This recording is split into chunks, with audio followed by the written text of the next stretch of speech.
ہم تو چپ تھے کہ برباد نہ ہو جائے ایک گلستان کا سکون، ناداں یہ سمجھ بیٹھے کہ ہم میں قوت للکار نہیں۔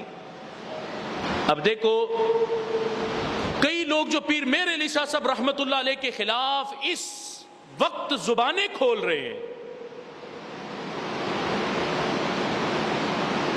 آج کئی لوگ یہ جملے بولے کہ پیر میر علی شاہ صاحب رحمت اللہ علیہ ہمارے لیے حجت نہیں۔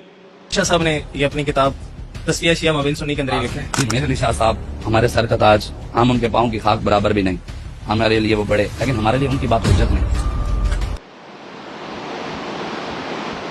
اب اس کا سبب بھی تو ڈھونڈے نا، آخر مجبوری کیا بنی یہ جملے بولنے کی؟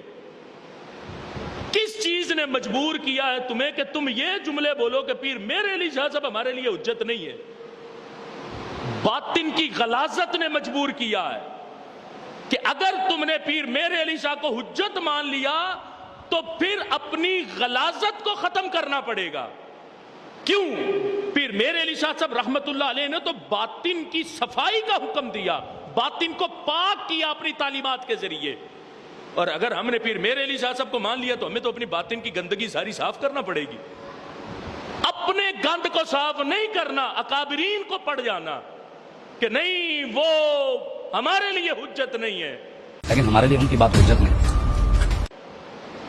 اب یہ جملے بولنے کا سبب کیا بنا؟ دیکھو پیر میر علی شاہ صاحب رحمت اللہ تعالی علیہ آپ کے ملفوظات میریہ کے اندر ملفوظ نمبر 156 ہے، ملفوظات میریہ کے اندر آپ نے کیا ارشاد فرمایا؟ پیر میر علی شاہ صاحب رحمت اللہ علیہ فرماتے ہیں کفار کا مومنین کے ساتھ جنگ کرنا در حقیقت اتنا مضر نہیں جتنا کہ بد اعتقاد لوگوں کی تقریر و تحریر۔ آج لوگ کہتے ہیں نا کہ یہ سختی بڑی کرتے، یہ علماء فلاں ہیں، علماء فلاں ہیں۔ اب کافر جنگ کرے، وہ اپنے میزائلوں سے مسلمانوں کے سر کچل ڈالے، مسلمان شہید ہو جائیں، پیر میر علی شاہ صاحب رحمت اللہ علیہ فرماتے ہیں کفار کا مومنین کے ساتھ جنگ کرنا در حقیقت اتنا مضر نہیں جتنا کہ بد اعتقاد لوگوں کی تقریر و تحریر۔ اتنا نقصان کفار کی جنگ سے نہیں ہوتا جتنا بد عقیدہ کی تقریر و تحریر سے ہوتا ہے۔